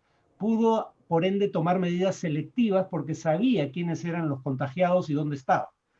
Y pudo contener el problema desde un inicio. O sea, pero Corea sí hizo cosas como, digamos, cerrar colegios, cerrar universidades, luego cerraron cines. Eso es medida de distanciamiento social, no es cuarentena. La cuarentena es la forma extrema de ese tipo de medidas. Si las medidas que tomó Noruega eran excesivas respecto a las necesidades, tal vez, pero el punto sigue siendo que Noruega tomó medidas restrictivas y tiene una tasa de mortandad que es la 10ª parte que la de Suecia. Suecia es un país comparable. No estamos hablando, no estoy comparando a Noruega con Grecia. No hablemos ya de países del mundo en desarrollo, ¿no? Entonces, digamos que algo han hecho bien comparativamente. Además, en Suecia, aunque siempre se dijo que el objetivo de la política no era generar lo que se debe llamar inmunidad de rebaño. O sea, cuando se contagia un número tan grande de la población que ya desarrolla anticuerpos y por ende esa es la manera en la que la ola de la pandemia se detiene. Hay indicios de que este virus, los anticuerpos que se desarrollan no durarían más de 3 meses. O sea, tu cuerpo genera anticuerpos cuando, tu organismo genera anticuerpos cuando el virus entra a él. Bueno, según lo que leía, según la OMS, pero no es la única que lo indica, los anticuerpos que genera tu organismo duran unos 3 meses. En 3 meses te puedes volver a contagiar. Entonces, aunque no era el objetivo de la política en Suecia, se suponía que eventualmente iba a producirse una inmunidad de rebaño. Ahora se cree que eso no va a ocurrir. De cualquier manera, son muy pocos los ciudadanos que se han infectado como para poder generar inmunidad de rebaño. Entonces, no hay país, incluso Suecia, pero en muy pequeña medida, pero no hay país que no haya tomado algún tipo de medida de distanciamiento social. Lo que tuvimos aquí es particularmente severo. Cuarentena que dura 100 días y que incluye toque de queda, eso sí fue un caso bastante extremo y efectivamente que hay indicios suficientes como para saber que, aunque puede haber reducido el número de contagios, no ha tenido los resultados esperados. Muy bien, esta última pregunta para que puedan contestar los dos, el doctor Cajat y Paul Laurent, ya para ir cerrando el evento, que una opinión sobre la declaración del presidente Vizcarra que dio ayer sobre los problemas de que tiene 100 años el país, no se pueden solucionar en estos 100 días. Puede comenzar, doctor Cajat, y luego el comentario de Paul Laurent. Bueno, hay algo de verdad en eso, ¿no?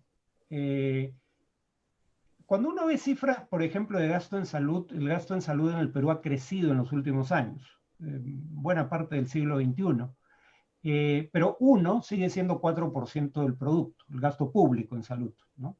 Alrededor, cerca, ni siquiera creo que llega al 4%. Países como Costa Rica, que les ha ido mucho mejor y que tienen un sistema público de salud de cobertura universal, gastan 8% del producto en salud. Entonces, con todo lo que ha crecido, sigue siendo bajo. Y segundo, dado lo que estamos viendo, uno se pregunta en qué gastaron eso, ¿no? O sea, primero debe haberse ido una buena parte en corrupción. Segundo, la pregunta es si el resto no ha sido malversado, aunque no se haya robado, si se ha gastado de manera adecuada, ¿no? Porque de otra manera, ¿cómo explicar lo mal que nos ha ido? Entonces, algo de verdad hay en el hecho de que, digamos, no todo se le puede atribuir al actual gobierno. Es, sin embargo, claro que el actual gobierno también es responsable de buena parte de lo que ocurre. ¿Qué proporción? No tengo cómo saberlo. Yo no soy especialista en ese tema. Pero, por ejemplo, cosas como parece que se ha prestado dinero de Reactiva Perú a empresas que estaban involucradas en procesos de corrupción. El bono universal nunca llegó. En fin, hay cosas que sí, responsabilidades que sí tiene que asumir el gobierno. Repito, ¿qué parte de la responsabilidad le toca a este gobierno por oposición a los anteriores? Es difícil determinarlo, ¿no? El comentario de Paul Laurent, por favor. Sí, bueno, sin duda no. Este es un tema antiguo, un tema viejo. Yo recuerdo alguna vez el historiador Hugo Neira siempre decía esto, que él tuvo una estupenda educación porque disfrutó de un estupendo colegio público, ¿no? Y yo siempre le decía, claro, cuando Lima era una pequeña aldea, ¿no? Y él estudió en los años 40, 50, y era un país que se capitalizaba por efecto del fin de la guerra, de la Segunda Guerra Mundial, ¿no? Era un esquema en el cual gobernaba un gobierno de derecha, puntualmente la dictadura de Odría, y que había atracción de inversiones y todo eso que capitalizó el país y ciudades como Lima se beneficiaron y en buena hora. Pero pasados los años, lo que hemos tenido hasta los 90 es un país que se fue empobreciendo y espantaba capitales y la población iba aumentando, pero de manera vertiginosa, ¿no? Eh, entonces, ¿de qué nos extrañamos que tengamos problemas serios de infraestructura, ¿no? Y claro, cuando uno elige a un político para un cargo como de presidente, uno lo elige para, en la medida de lo posible, buscar solucionar problemas, no para lamentarse. Pero sí, es verdad lo que dice el presidente, pero también, como señala Farid, ¿no? Y lo he dicho yo a lo largo de mis intervenciones, aquí ha habido también cosecha propia, ¿no? Claro, no estamos hablando de una actitud corrupta del presidente y demás, o sea, estamos hablando hasta ahora de errores, ¿no? De apreciaciones que uno pueda tener eh, y que uno puede equivocarse en esa apreciación por la información que tiene. Pero lo cierto es que tenemos una institucionalidad, puntualmente en materia sanitaria, que, que siempre fue un problema y lo fue en los últimos años de manera más sonora. Acuérdense de los últimos reportajes sobre los hospitales, ¿no? Es más, cuando Pedro Pablo Kuczynski llega al poder en 2016, el primer escándalo que tuvo, ¿de qué se trató? De su médico personal que trabajaba en un hospital público, el Hospital Loaiza, ¿no? Y que era y que era un corrupto, ¿no? ¿Y qué le pasó a ese señor? A instancia judicial, creo incluso, absolutamente nada. El señor está en su casa, sigue trabajando incluso en el mismo hospital, tengo entendido, porque logró, entre comillas, resolver el entuerto. O sea, tenemos un serio problema de control en materia de hospitales, pero severo, severo, que se malogran máquinas nuevas. Y esas máquinas nuevas funcionan un tiempo y después los mismos médicos que trabajan en ese hospital ofrecen ese servicio a las afueras de su centro de trabajo, ¿no? A un costo, obviamente. Uno va a un hospital de cualquier lugar de la República, manejado por el MINSA, y lo primero que se enfrenta es, cuando uno va a la farmacia, es la ausencia de medicamentos. Me ha tocado en lo particular, y perdón que tome experiencias propias, pero son cosas que son reales, ir a la farmacia de un hospital público en la madrugada, porque atienden estupendamente las 24 horas del día, Y a las 2 de la mañana te pueden decir lo mismo que a las 10 de la mañana, que es no hay el medicamento. Y son medicamentos simples, no estamos hablando de cosas complejas. No, son cosas muy sencillas y baratas. Y tienes las 24 horas todo un personal que te dice no hay lo que usted está pidiendo. Y a esa gente se le paga un sueldo, esa gente ocupa un lugar dentro del espacio hospitalario y señores, nada funciona y eso no funciona hace décadas. Entonces, como se señalaba, el Estado ha invertido porque el país ha ido capitalizándose, el Estado ha ido teniendo más recursos a lo largo de los años y se ha puesto más dinero en esos campos. Sin embargo, lo que hemos visto es un avance ni siquiera mínimo.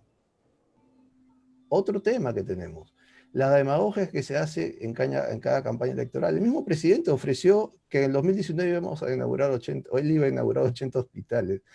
Yo vengo de familia, tengo familia que son médicos, ¿no? Cuando escuchaban a uno de mis hermanos esto, se reía. Señores, los hospitales pueden ser, si es que existen, si es que se logra construir, pueden ser los mejores, de punta, lo que quieras. Pero en el Perú históricamente no tenemos médicos. ¿Por qué cree que vienen médicos cubanos? No solamente por cuestiones políticas, sino que tenemos carencia de personal médico. Históricamente ese es un problema serio porque cuesta mucho y muchos años formar un médico. Es muy caro formar un médico. No es simple.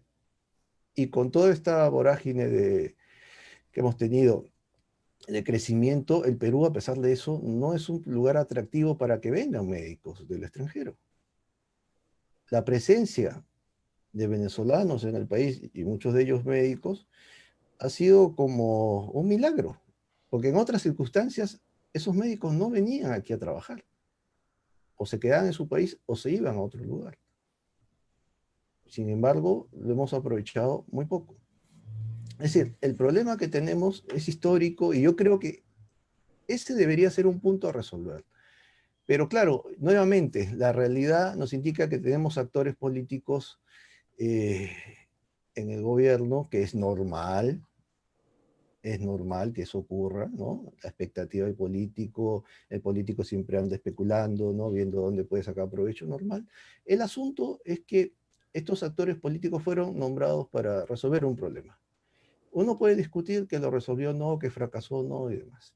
El punto es que yo sí veo ahí que ellos tienen una agenda sobre el tema que es bastante fantasiosa. Y nuevamente, por pensar en grandes cosas, se termina perdiendo el punto de detalle. Y eso puede ser una oportunidad perdida por enésima vez. Y estamos solo hablando del campo de la salud. En lugar de entrar a resolver el problema que ya tienes con tus propios hospitales, estás pensando en una gran transformación del sistema que incluya a los privados y también un punto intermedio que a mi modesto modo de ver funciona medianamente bien, que es salud, que es un híbrido, ¿no? Porque no es privado por un lado, pero no es público por el otro, es privado en la medida en que no surge o no se financia por recursos del Estado, sino por los contribuyentes, por la gente que aporta, que son los trabajadores y el empresariado. Y por el otro lado, el Estado le coloca sus autoridades. Y ahí está el problema, creo yo. Cuando salud tiene, creo que la última vez que escuché, tiene 10 o casi 11 millones de asegurados. Es increíble. Debería tener, por ese nivel de personas que se benefician, ¿no? El nivel de cantidad de asegurados, debería tener uno de los mejores gerentes del mundo. Pero no tenemos eso. Entonces, hay problemas puntuales que tratar, que se pueden resolver, por lo menos plantearlo públicamente, sí. Pero no se escucha eso. Lo que se escucha son grandes proyectos, ¿no? Como si fuéramos un país extraño que pertenece ética y económicamente al primer mundo, cuando no es verdad. Porque los proyectos que en materia sanitaria se están planteando desde el Ministerio de Salud son proyectos que solo se pueden dar con un nivel alto de gente que paga impuestos, que trabaja y paga impuestos, que contribuye, ¿no? Y un Estado con instituciones sólidas. Y eso no lo tenemos. Lamentablemente no lo tenemos y lamentablemente tampoco se está discutiendo sobre eso. Estamos por enésima vez siendo muy ambiciosos y nos estamos perdiendo cuando lo que tenemos que hacer es arreglar la fuga que tenemos ahí delante de nuestras narices. Muchas gracias por los comentarios. Ya para cerrar la transmisión, la conferencia, doctor Cajat, si usted quiere dar algunos comentarios finales, le doy unos minutos. No, salvo agradecer la oportunidad, ha sido grato de partir con ustedes y con Paul. Y solamente decir, lo he disfrutado y agradezco la invitación. En todo caso, le reiteramos también nuestro agradecimiento. Esperamos volver a contar con su presencia para futuras conferencias que queremos seguir organizando. Tenemos para agosto algunas. Tenemos un plan y vamos a coordinar con usted también. Con gusto. Muchísimas gracias por estar con nosotros. A Paul Loren también muchísimas gracias por su presencia, por sus comentarios y Gracias. agradecer a todos los asistentes, tanto aquí como en el Facebook, que nos han seguido. Muy buenas noches. Buenas noches. Buenas noches, Farid. Saludos. Saludos, hasta luego.